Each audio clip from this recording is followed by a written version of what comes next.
Nunot sa nasinating kalisud sa nasud, nagkadaghan usab ang mga Pinoy nga nanimpalad sa abroad. Ubay-ubay kanila mga magtutudlo tungod sa kadako sa sweldo nga gitanyag. Unsay epekto niini sa educational system sa ato nasod? Ato kining tugion sa RTV Presents ni Luan May Rondina. Smile si Teacher Clarissa uban ang iya mga higala nga mga magtutudlo usab sa mga pampublikong tunghaan sa Negros Oriental human makadawat og congratulatory note atol sa gipahigayong pre-screening interview. Lakip sila sa kapin 200 ka mga magtutudlo sa nagkadayang bahin sa Visayas nga namasin nga makatudlo abroad. Usa ka Manpower International Services nga tigpada og usa ka gatos ka mga magtutudlo sa 23 ka mga distrito sa Estados Unidos, ilabi na sa North Carolina, South Carolina ug Virginia ang nakig-alayon sa peso lapu-lapu aron makapahigayon og special recruitment. Kita diri mo inahimong murag sentro or hub sa ilang recruitment kay basically lapu-lapu is in the central part of the Philippines and accredited partner gini nato. Mga magtutudlo sa kinder, elementary, high school, SPED ug bisan sa kolehiyo ang taas ug demand sa Estados Unidos. Gikinahanglan lang nga adunay di mo menos sa 3 ka tuig nga kasinatian sa pagtudlo sa mga public schools. Ug ang sweldo? Depende sa rate ng bawat distrito.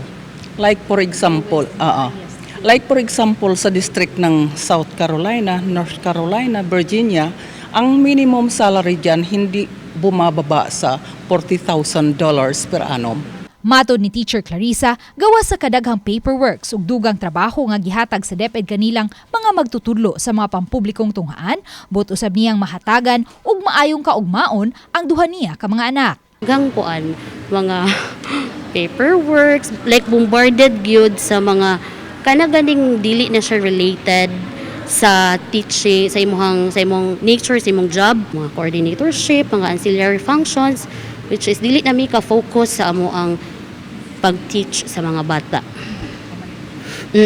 Unya, ang sweldo is especially walay increase. Susama usab ang rason ni Teacher Mary kinsa magtutudlo sa high school sa usa ka pampublikong tunghaan sa Villaba, Leyte. Bisan pa og nami positive nga reason nga nung mo out mi sa DepEd, siguro tan-awon sad siguro sa DepEd no ang possible nga mga negative reasons sa teachers nga nung mo out sila kay there is always a story behind. Giangko ni DepEd 7 Regional Director Luciano Jimenez nga maapektuhan gayud ang delivery of instruction sa mga pampublikong tunghaan ning nagkadaghang mga magtutudlo nga nanimpad abroad. Kay these teachers who went abroad, we trained them, series of capacity building, capability buildings and all. So they already have the pedagogy na nila. And then malarga sila, siyempre bago, ang bago pa mo will train again.